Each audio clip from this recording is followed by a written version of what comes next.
ऐसा है पत्रकार मित्रों, काफ़ी आप लोग कुछ दिनों से सक्रिय हैं, विभिन्न मुद्दों को लेकर, और सरकार भी कई मुद्दों को लेकर चिंतित है और समस्याओं का समाधान करने की भी इच्छा रखती है।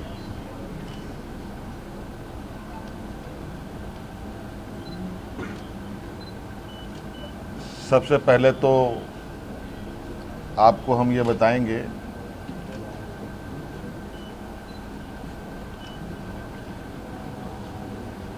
कि अभी वर्तमान में जो हमारे नौजवान छात्र छात्राएं अपनी मांगों को लेकर आंदोलनरत हैं और जो उनकी कुछ मांगे रही हैं, समय समय पर आपको ये बात पता चला होगा कि कुछ वार्ताएं भी हुई। वार्ता में क्या बातें मानी गई, क्या बातें नहीं सुलझ पाई, और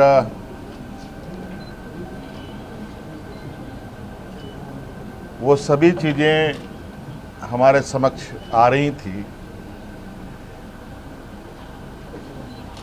और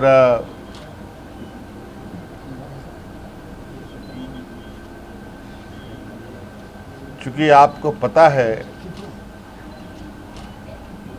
कि छात्र हितों को लेकर हम ही ने बहुत कड़ा और मजबूत कानून भी बनाए हैं।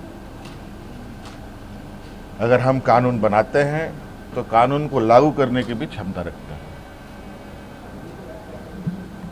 और नौजवानों की हितों, उनकी भविष्य, उनका विश्वास ना डगमगाए,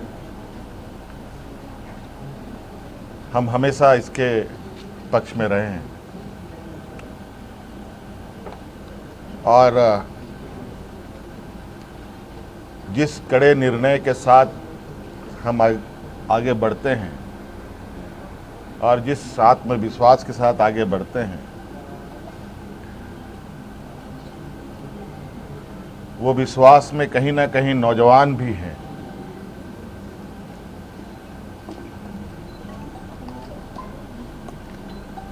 और आपको पता है कि झारखंड में जेपीएससी, जेएसएससी के द्वारा नौजवानों की नियुक्ति होती है और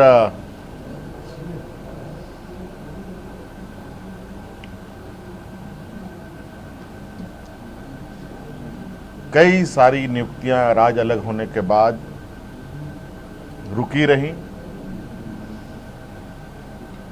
फिर कुछ बढ़ी, फिर रुकी, कई सवालें भी आई, कई जांच एजेंसियां भी इसमें शामिल हुई और कई चीज़ों के परिणाम भी आप लोगों के समक्ष है। मैं बहुत लंबा इसमें नहीं जाते हुए वर्तमान परिस्थिति पर ही आप लोगों से बात बताना चाहूँगा कि विगत दिनों से हमारे जो नौजवान जयपाल सिंह स्टेडियम में अलग अलग खेमों में बैठ कर के अपनी मांगों को लेकर के बैठे हैं, मैं उनको अलग अलग खेमा नहीं मानता। वो सभी नौजवान अपने भविष्य की चिंता को लेकर हैं और इस विषय पर जैसे कि पहले हमारे मंत्री गणों की जो टीम थी उनके साथ बैठक में सुलझा लिया गया था। जैसे रिफॉर्म्स की बात थी, ये आप लोगों के माध्यम से ही उन छात्रों की बातें हमारे कानों तक में आई, हमारी कमेटी के द्वारा भी हमारे कानों तक में आई। रिफॉर्म्स में निश्चित रूप से बिल्कुल पारदर्शिता के साथ आगे सरकार काम करेगी। रिफॉर्म्स में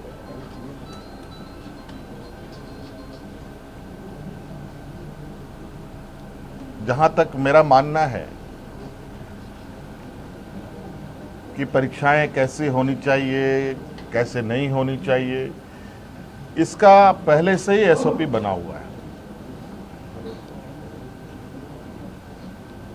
और कहीं ना कहीं अगर वो एसओपी का पालन होता तो ये गड़बड़ियां नहीं होती।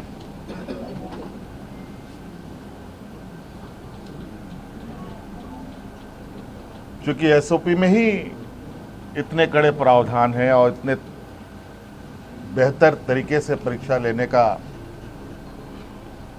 व्यवस्था है। लेकिन फिर भी हम उस रिफॉर्म्स में कुछ और बेहतर करने की चूँकि इतनी बातें आई हैं तो बहुत सारी बातें बात बात में आती भी हैं, अच्छे सुझाव भी आते हैं, तो उन रिफॉर्म्स में उन सबको भी जोड़ा जाएगा। और चूंकि हमने पोर्टल भी खोल रखा है, चाहे वो छात्र हो, शिक्षक हो, अभिभावक हो, उस विषय पर अपना उस पोर्टल पर अपने सुझाव दे सकते हैं और विशेषज्ञों की टीम के साथ उनको साझा किया जाएगा और क्या बेहतर हो सकता है उसको किया जाएगा। रिफॉर्म्स के लिए हम लोगों ने हमारे आईएएस अधिकारी अमिताभ कौशल जी की अध्यक्षता में कमेटी बनाने का निर्णय लिया है, जो अलग अलग संस्थानों के साथ संपर्क करते, बुद्धिजीवी लोगों के साथ, अच्छे अच्छे लोगों के साथ संपर्क कर इस रिफॉर्म को पूरा अंजाम तक पहुंचाएंगे।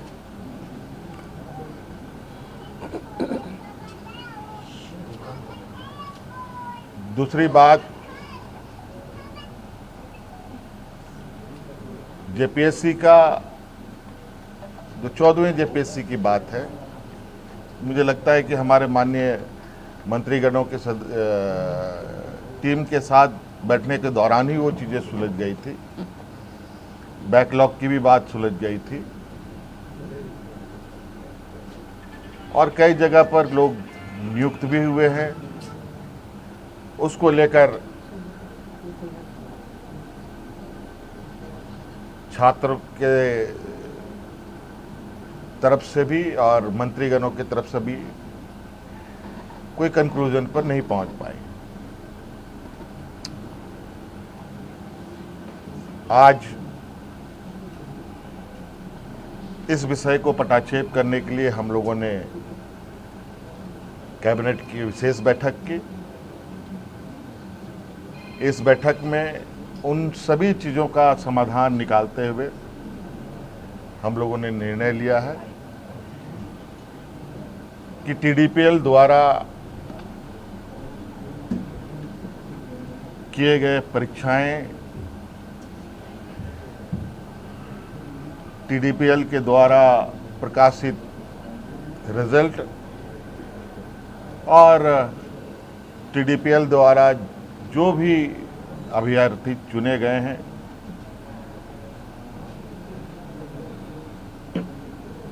या शामिल हुए या टीडीपीएल के जितने भी गतिविधियां यहाँ हुई हैं, उन सभी को कैंसिल किया जाता है, रद्द किया जाता है।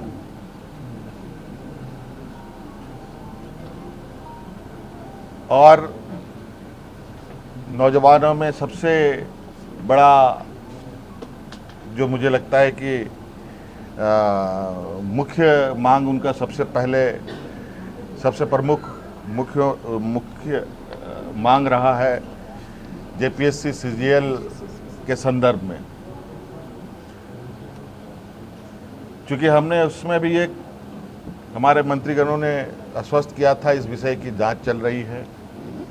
इसके लिए हम लोग रिटायर्ड जज की अध्यक्षता में संपूर्ण जांच कराएंगे, क्योंकि कभी कभी ऐसा लगता है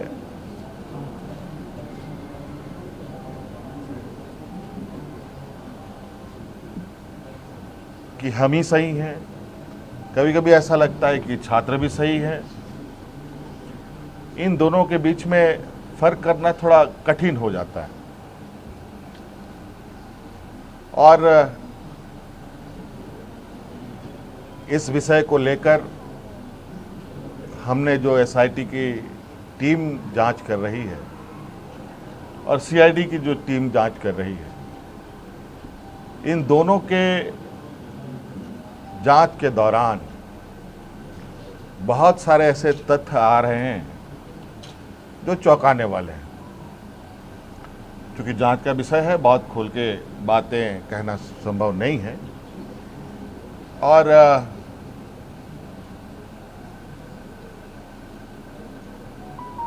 कुछ लोग जो सीजीएल में नियुक्त हुए हैं, वो लोग जेपीएससी के धांधली के आरोप में गिरफ्तार हो रहे हैं।